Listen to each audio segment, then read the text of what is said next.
এক সুরে এক তালে এক তালে আমাদের সংগ্রাম সংগ্রাম সংগ্রাম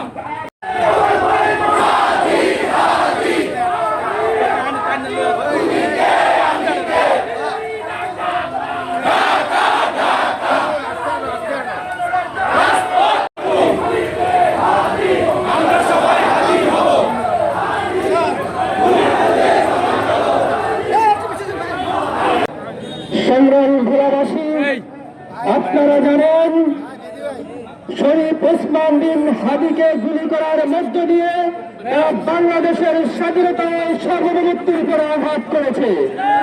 তারা মনে করেছে ওসমান বিন হাদির ন্যায় দেশপ্রেমিকদেরকে হত্যা করার মধ্য দিয়ে বাংলাদেশকে দাবিয়ে রাখবে, দেশপ্রেমিক জনতাকে শেষ করে দিবে। আমরা আধিপত্যবাদী শক্তিকে জানিয়ে দিতে চাই, আমরা বাংলাদেশের শত্রু আওয়ামী ফ্যাসিস্টদেরকে জানিয়ে দিতে চাই, আওয়ামী প্রশ্নে আধিপত্যবাদী শক্তিদের প্রশ্নে সারা বাংলাদেশে আজ এক হয়েছে। বিএনপি, জামাত, ইসলামী আন্দোলন সহ সকল রাজনৈতিক দল বাংলাদেশের প্রশ্নে কারোর সাথে আপোষ করবে না। হাদিকে আপনারা গুলি করার মধ্য দিয়ে নতুন বাংলাদেশকে আবার উজ্জীবিত করেছেন।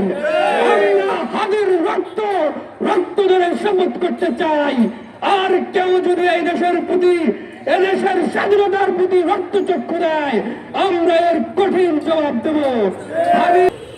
আমরা হুঁশিয়ার করে বলে দিতে চাই, ফ্যাসিস্টের দোষক যারা এখন খোলা শহরে বীর তর্পে ঘুরে বেড়াচ্ছে, ফেসবুকে ঢুকাঢুকি করছে, তাদেরকে সাবধান করে দিতে চাই। আপনাদেরকেও কিন্তু এই ভোলা ছাড়া করে ছাড়বো ইনশাআল্লাহ।